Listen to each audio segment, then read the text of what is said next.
Hi everybody, this is Steve Ludwig, host of Steve Ludwig's Classic Pop Culture and the Beatles Hour with Steve Ludwig at planetludwig.com. Here's an interview we did with Lanny the Genius Poffo, also known as Leaping Lanny Poffo. As you know, he's also Macho Man Randy Savage's brother. It's an interview we did on October 8th, 2013, show number 10. To hear the entire show, check out the menu at planetludwig.com. And now, please enjoy the interview. And we are joined right now. I am so very happy to have Lanny, the Genius Poffo, with us. Lanny, thank you so much for joining us. It's my pleasure. I'll tell you what, we're going to have a great interview, and I'm feeling really excited about it. Well, I'll tell you, Lanny, you are legendary, as everyone who follows wrestling, and even people in the non-wrestling, in the literary field, because you have made quite a mark with your two books. Your one book, Limericks from the Heart and Lungs, I'd love to talk to you about. May I just read a couple of reviews of the book, though, to our listeners before we talk about it? Now, the book is Limericks from the Heart and Lungs by Lanny Poffo. This book is just as much fun as books by Dr. Seuss and Shel Silverstein. Also, Mr. Poffo is doing the world a great service with this excellent book. Lanny is such a positive guy, and it comes through very clearly. Limericks from the Heart and Lungs, Lanny, what's that about? Believe it or not, my daughter, it was the whole reason I wrote the book, because I read that when children start smoking, they increase their propensity to have the 5 nightmares of youth, and they are bad grades, dropping out of school, drug/alcohol, teenage pregnancy, and teenage suicide. And for some reason, if you say no to smoking, you're going to run less risk with all those 5 nightmares. So that's the reason that my daughter was the whole purpose for me. And even though my marriage only lasted 12 years, one thing my wife and I can agree on is that we have a non-smoking daughter who also doesn't drink or smoke or take drugs or throw away her life like most of her friends are. See, you got to stand for something, and you got to set an example. And I also try to make it fun, so, by the way, I met Shel Silverstein. And, have you? Yes, twice in my life. Once I was in Nashville, and I just read The Giving Tree. Mm-hmm. And he was in Nashville writing songs he wrote A Boy Named Sue for Johnny Cash. Classic. You ever heard that song? Absolutely. That's a classic. Well, my daddy left home when I was 3. He didn't leave much to Ma and me, except this old guitar and an empty bottle of booze. So a lot of people don't know that he was also a great songwriter. Anyway, then I met him again when I was coming back from the Dominican Republic many years later, and I recognized him even though he had aged. And I'll tell you what, I believe that, I don't know, if you're one with the universe and the natural law of attraction, God puts people in your life. And I believe that you and I met that way. Mm-hmm. And now we're doing this, and who knows where it's going to culminate. We met, I had the pleasure of meeting you, Lanny, at Evan Ginsberg's launch party for his TV show, Legends TV. And you were the most unassuming, most humble superstar I think anyone could imagine you to be. You were just such a down-to-earth guy. How have you managed to keep your feet planted firmly on the ground? I mean, you have every reason to be a big shot, if you know what I mean, but you're just you're a man of the people. What do you attribute that to? Well, I'll tell you exactly what it was. I was 12 years old. I was in Hawaii in Waikiki Beach, and I saw Art Linkletter reading Variety magazine, Variety newspaper. Mm-hmm. So I ran home. We lived 4 blocks from Waikiki Beach. And I got a pen and paper, and I ran right back to the beach, and I said, Mr. Linkletter, may I have your autograph? And he said, buzz off. Oh, boy. But he didn't say buzz. Mm-hmm. And I was 12 years old, and I had never heard those two words together. But I could tell by the expression on his voice, it wasn't good. And what he did was, he scarred me. I was devastated. I was a sensitive boy, and, you know, he hurt me. He didn't hurt my feelings. He killed them. Yeah. So then when I wrestled my first match, a kid about 12 years old came up to me and said, may I have your autograph? And I said, why? And he said, oh, I just wrestled. Oh, okay. So it's just perception, see? Mm-hmm. And I signed his autograph, and I thought to myself, wow, I just made his day. You know, and I thought to myself, no matter what happens in my wrestling career, whether it's good, bad, or indifferent, I'm never going to be too busy to sign an autograph. Well, and, good for you. That's Wow. you know, you can, in the eyes of God, the person asking for the autograph is just as good as the person getting it. You know, in the great scheme of things, there is no celebrity. But that's just man-made. And it's temporary. So you may think that some guy's a big deal, but because a guy could have beauty, charm, and grace, and then the next year he's in the mud. Mm-hmm. You know, it's like pride comes before the fall. Yes. So I've seen stars fall, and it's hilarious, really. You know, Lanny, I suppose in the wrestling field, I mean, there must be incredible peer pressure, but you must see it all the time in wrestling. I mean, guys who think who they are, and then, like you said, they're at the top one month, and then the next wrestling card, they're lucky if they're on there. How I know a lot of them have, succumbed to drugs and things like that, unfortunately. Was peer pressure a problem for you? Or is peer pressure a problem for you among your fellow wrestlers? well, I believe that naturally peer pressure is everybody's problem because we Yes. all care what people think of us. But I don't believe that we have to I would rather have friends than be popular. You know, true friends. Yeah, well put. You know, it's like there's like a trend, you know, like I remember when I first got into, I was 19 years old, I was wrestling in Atlanta. I had my own apartment, my own car. I thought I was doing great. But everybody in the dressing room was chewing tobacco and spitting it into a cup. And they were trying to persuade me to do the same and be like them. And one of the wrestlers said, well, don't you care what we think of you? And I said, I'm more interested in what my dentist thinks of me. Yes. Mm-hmm. And so I never did chew the tobacco, and you know, that's problematic. I mean, that stuff's going to burn a hole. This may seem like a rhetorical question, and it probably is, but you must have had pressure to go out and drink with the boys and all. But when I met you a few months ago, do you mind if I tell everyone how old you are? Oh, I'm going to be 59 on December 28th, and I'm proud of it. And you should be, because you are in such wonderful shape. You had started to tell me about a health regimen that you swear by. I think everyone in our audience would love to know how you stay in such good shape. And then we'll get into a little bit of the wrestling scene too. But would you be kind enough to share with us your health regimen? Okay, I'll tell you what it is, though. I have nothing for sale.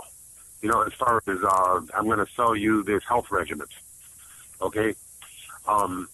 Now, we both discussed, you know, that you've had a health problem where, am I right? I mean, yes, yeah, heart. I had heart. I mean, you wrote a book about your heart, right? Yes, I did. Yep. Thank you. And you were very honest and glib. I love the book.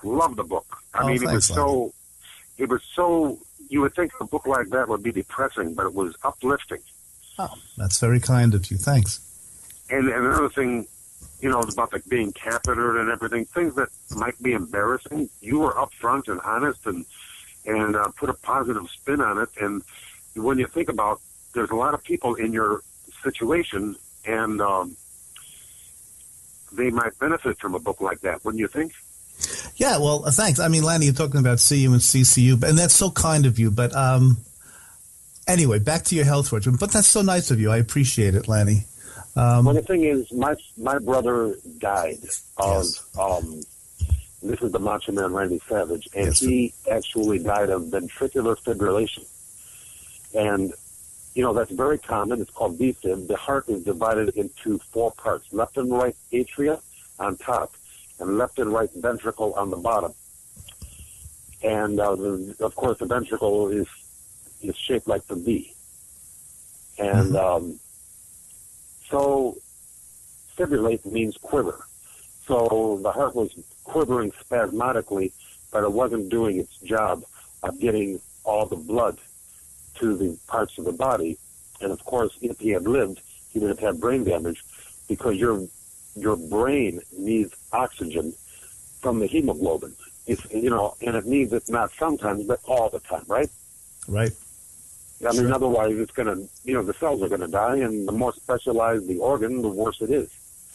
So I'm glad that it was a clean death, nothing in his toxicology report as far as drugs, which is very rare for a wrestler. Wouldn't you agree? Absolutely. Unfortunately, yes, but thankfully, you know, that was the case. Yeah, so he was 58 and a half, and here I am. I'm going to finally be, I've already lived longer, I've lived more days than him now. Mm-hmm. You know, and I'm just persnickety enough to think of things like that. But the thing is, I've always wanted to be like the Macho Man all my life. And now I don't want to be like him because this is the fork in the road, and he achieved immortality through his career. I want to achieve it by not dying. Mm-hmm. So I read many books now. Rip Epstein has a book, My Beef with Meat, and Dr. Joel Furman, he's got a book, and also there's a few others, and I'm not saying one's better than the other. Mm-hmm. The thing is, I'm not here to teach you, I'm here to learn. And the diet I'm on now is greens, onions, mushrooms, beans, berries, and seeds. And most of it, I put it in the blender like kale and garlic and sunflower seeds and distilled water, and I blend it up and drink it. That's breakfast. And then I go out and play basketball outdoors while I do deep breathing exercises and just enjoy the sun coming up. It's all a matter of attitude. Yeah, I've seen the sun come up before. What's so great about that? Well, treat it like it was your last sunrise and how grateful you are to be alive. Mm-hmm. And keep saying to yourself, I choose to be happy, I choose to be healthy. And don't let any negative thoughts come into your mind. Just enjoy the oxygen and be thankful you can play basketball. And it's, by the way, no audience and no competition. Nobody's there to cheer me on, and nobody's there to laugh at me. It's just me, the basketball, the oxygen, and the fun. And there is no glory, and there is nobody wins and loses. There's nobody keeping score. It's just about exercise, and it's about fun. And then I have an infrared sauna at home, and I never take a shower. I just go in the sauna, and then I go in the shower. And it's not a regular shower. I've got a shower filter on the filter, because I don't want any of the chlorine or God knows what's in there. Oh, goodness. Yep. And then, I'm just saying, I think about little things, all for my health. And every time I learn something, and I just got off the phone with my daughter, and she reads these books too, and we share information with each other. And I'm really glad that she's going to be 30 years old, and she's taking an interest in her health. Because let's face it, I read your book, See You in CCU. Thanks again. Thanks. Yeah, I read it. The check is in the mail. The check is in the mail, Lanny. I appreciate you mentioning. It's a fantastic book. Oh, thank you. But the thing is, what is the lesson? You don't want to be in CCU. Right. Mm-hmm. So if I can prevent that, you've been through the eye of a needle. And I don't want to wait until I get my chest opened up. Yeah. I want to prevent that. So And if people call me a freak or I'm an oddball, let them laugh. I'm okay with that. My shoulders are broad. I don't care. You know, you either love me for myself or I'm not interested anyway. I'd love for our audience to know first of all, your website is geniuslannypoffo.com. So many great things, including a great tribute to your brother, Randy Macho Man Savage. But also, Lanny, have you always been this positive? Was there a point in your life when you perhaps weren't this positive? Because, I mean, you have confidence, yet you're not, like I said earlier, you're not full of yourself. You're just a positive individual. Do you remember for as long as you can that this is the way you were? Well, you know, when I was on your show with Evan, I had the opportunity to have a fifth grade teacher that cared about me and wanted to see me develop, and that's the one who discovered my writing ability. And she also stressed how important that it was to have a checkup from the neck up, and if you need an attitude adjustment. And she would always say, "Good morning, boys and girls. My, that's just wonderful." And getting praise out of her was easy. And she was very slow to criticize. If she thought you were trying, she would give you a break. And I believe that she helped form me. And I always ask myself, what would she do? And, you know, she had, I dedicated my first book to her, Wrestling with Rhyme. And by the way, they're both available on Kindle, and they both became international Amazon.com bestsellers. And Yes. And I have to admit, I don't mean to be childish, but you know who Eric Cartman is? Sure, from South Park. Yes. You know, I've been turned down more times than a bed sheet by companies like Random House. Mm-hmm. Like you were mentioning that you said that I was, you were reading a review that I was just as good as Dr. Seuss, but see, he was with Random House. That's number one. So I took my books to Random House, and they didn't even give me a rejection notice. I got nothing. In other words, like I was winking at a girl in the dark. I knew what I was doing, but they didn't see me. So right. when you think that I got turned down by Random House, Simon and Schuster, all these fantastic companies, I even got turned down by Vince McMahon. And now the Kindle editions of both books are Amazon.com bestsellers internationally. We can get those on. I'm sorry, Lanny. We can get those on geniuslannypoffo.com. Correct, right? Also. Yes. Yeah. But and I know that you go internationally, and Mm-hmm. of course go on whatever Amazon.com. But the links to them are there. Right. You can get the actual books, and you can get the Kindle edition. But it's the Kindle that made that's exploded thanks to all the marketing I've been doing. But when I have to admit, you're going to probably think less of me. But I must go back to Eric Cartman. I hope you don't think I'm childish. But when I think about, WWE turning me down and Random House turning me down, and now I'm an international bestseller with both books, let me quote Eric Cartman when I say, yeah, yeah, yeah, yeah. And let anybody tell you, don't say that. You mentioned your first book from 1988, Wrestling with Rhyme. I have another review written down here, if you don't mind. This is about Wrestling with Rhyme now. Whether you're a wrestling fan or not, you will enjoy Wrestling with Rhyme. So these books are not just for wrestling fans, although you do touch on some wrestling in them. Right, Lanny? Right. Well, that was during the Leaping Lanny Babyface days, and a lot of the poetry that I did on television is in the book. And a lot of the response that I'm getting is not just for my poems, but the artwork of Lynn Gutshaw. She is just fantastic. And there's a drawing of Bruno Sammartino. There's Hulk Hogan, Andre the Giant, Macho Man Randy Savage, Miss Elizabeth, George the Animal Steele. everybody, Jake the Snake Roberts, I mean, all the stars that were in the 1980s are not just the poems, the artwork is, she did a fantastic job. And I'm very grateful that, the response has been so overwhelming. When did you turn heel, by the way, Lanny? I mean, Leaping Lanny was kind of a baby face. When did you turn heel? Was there a specific... Was it at the Boston Garden? Was that the story you were telling me? Yeah, it was in the Boston Garden. And it was... This is a great story. Everybody's cheering me, and I went... I said, what did I do? My name is Lanny Poffo. I always know what's up. The Bruins haven't got a chance to win the Stanley Cup. The Red Sox haven't won in years. I hope they never do. The Celtics are a travesty. The Patriots are too. And a fan jumps in the ring, and just like W.C. Fields, never give a sucker an even break.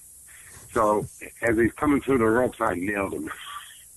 Sorry, but they don't know it's that I'm just trying to make them mad. Of course. So, when they get in the ring, then it becomes a fair fight. So I kind of hit him before the fight got there. And then the fight was over. So, anyway. Ever since then, you were obviously a heel. Oh, yeah. Well, then I went to Omaha, Nebraska, and I wrote a terrible poem about the Cornhuskers. And those poor people, that's all they had. That's all they loved is the Cornhuskers. That's their one thing. Goodness.